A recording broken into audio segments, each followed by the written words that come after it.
Hello! Bonjour, nous sommes aujourd'hui le 31 mai 2021, 61e jour de mon challenge et fin du deuxième mois, donc c'est le moment de faire un petit bilan, un petit peu à froid. Et eh bien c'est toujours aussi difficile de faire cette vidéo, mais quelque part riche en enseignements.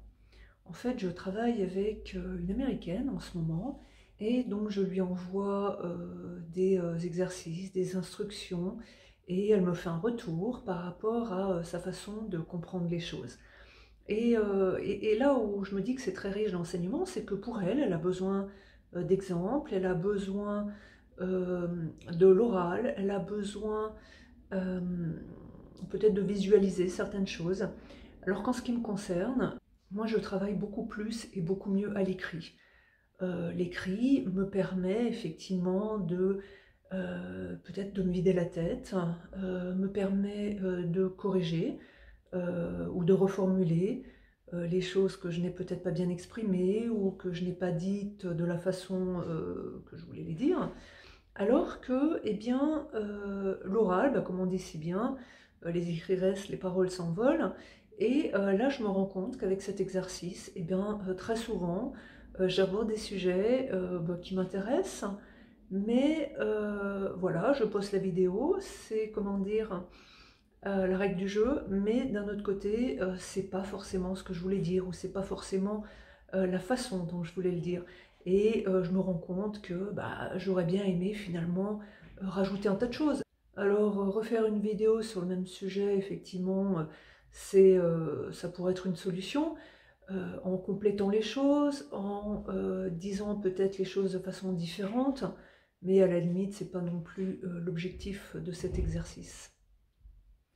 Donc bah voilà, je continue. Ensuite, il est vrai que il est très difficile pour moi de garder la motivation sur quelque chose qui n'a aucun sens pour moi. Parce que, bah oui, pour l'instant, il n'y a pas encore de fil conducteur dans mes vidéos, donc je l'ai fait parce que je me suis engagée. Donc là, il est très difficile de garder la motivation. Alors hier, entre autres, il y avait une vidéo sur la motivation, et quelque part, une façon de garder la motivation, c'est à chaque fois qu'on a envie d'abandonner, c'est de revenir à la raison initiale pour laquelle on s'est lancé dans un projet, dans une bonne résolution, puisque je parlais hier des bonnes résolutions. Alors en fait, c'est tout à fait ça. Et c'est quelque part un conseil qu'on doit appliquer à sa vie privée de façon générale, même dans sa vie à la limite sentimentale, puisque on décide à un moment de s'engager envers une personne, et puis les mois ou les années passent, et puis au bout d'un moment, on ne se rend plus compte, parce que la routine a fait son effet, on ne se rend plus compte finalement des raisons qui nous avaient poussé à l'époque de nous engager avec cette personne. Et il est très important à ce moment-là, justement, de revenir sur ces raisons pour finalement continuer l'aventure encore ensemble pour de nombreuses années. Et là, en fait, c'est exactement la même chose. Quand on a un projet, quand on s'engage, eh bien, euh, il faut savoir se rappeler pourquoi. Et c'est ce qui nous permet finalement de continuer notre projet, enfin, ce sur quoi on s'est engagé. Ensuite, quand on lance quelque chose, quand on s'engage, quand on décide d'une action, il faut que cette action ait du sens. Sinon, c'est très difficile de rester motivé. Et là, je dois reconnaître que pour moi, ça n'a juste aucun sens ce que je fais. Donc j'avoue que c'est très difficile. Et puis chaque jour, je me dis, mais zut, quel va être le sujet de ma vidéo, pourquoi je me suis engagée à faire cela. Alors bien sûr, il y a des raisons, bien sûr, je sais que j'apprends beaucoup, bien sûr, je suis un peu plus à l'aise face caméra, mais il n'empêche, je n'ai pas encore trouvé ce sens qui me permette donc de faire cela avec beaucoup plus de fluidité. Ensuite, comme je le disais, eh bien, je suis une personne qui pense avec son stylo, ou plutôt avec son clavier d'ordinateur. Je suis vraiment quelqu'un qui est plus à l'écrit. Donc là, parler pour moi, là, c'est excessivement difficile. Euh, donc du coup, j'ai peut-être un peu trop tendance à préparer à l'écrit, donc on perd en spontanéité. et quelque part je me raccroche aux mots écrits et je passe à côté finalement d'un tas de choses, puisque bon ben voilà, je fais la vidéo, je peux pas lire puisque je parle. Donc il y a ça. L'autre point sur lequel j'ai appris, c'est que a priori quand je m'étais engagée, ça devait pas prendre beaucoup de temps. Et là je me rends compte que bah, justement, face à mes difficultés à parler à une caméra, bah, je coupe beaucoup de passages, et bien du coup ça prend du temps. Et ça prend beaucoup plus de temps que prévu.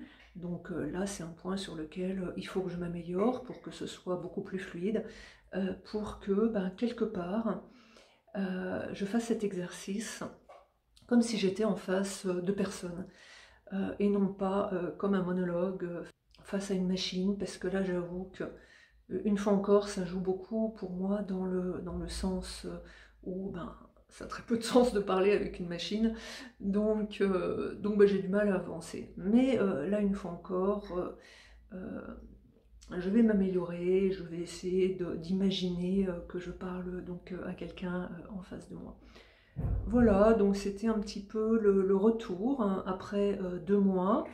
Quelque part, je suis quand même assez satisfaite du fait que j'ai réussi quand même déjà à tourner 61 vidéos avec celle-ci, celle d'aujourd'hui, ce qui est quelque chose qui pour moi était déjà totalement incongru. Il faut encore, comme je le disais précédemment, alors il y a plein de gens pour lesquels mais il suffit de se mettre face cam et puis c'est fluide.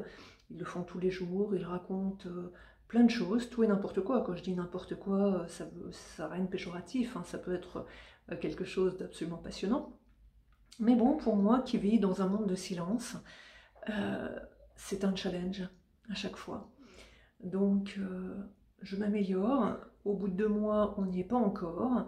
J'ai encore des choses à apprendre, mais ça vient. Et une fois encore, comme dans tout projet, si ce n'est pas un challenge, si ça ne nous aide pas à sortir de notre zone de confort, c'est qu'on n'a pas visé assez haut. Alors évidemment, vous allez me dire, ouais, enfin bon, se filmer, ça n'a rien d'absolument extraordinaire. Pour certaines personnes, c'est clair. Une fois encore, comme je le disais, pour beaucoup de personnes, ben, ils le font tous les jours. Eh ben, ce n'était pas mon cas. Euh, à part ces vidéos, ce n'est toujours pas mon cas. Je ne pense pas que ça le sera un jour, mais quelque part, je ne désespère pas, au bout de ces 365 jours, finalement, d'enchaîner sur une chaîne peut-être plus ciblée, sur un sujet en particulier, peut-être un des sujets qui va émerger de toutes ces vidéos. Voilà, donc c'était la petite vidéo du jour, une petite vidéo donc bilan. Je referai le bilan donc fin du mois de juin. On sera déjà au 3e mois, waouh! Et bon, en espérant qu'on va arriver là, mais bon, il n'y a pas de raison. Et je vous remercie, et il ne me reste plus qu'à vous dire donc à demain. Merci, au revoir.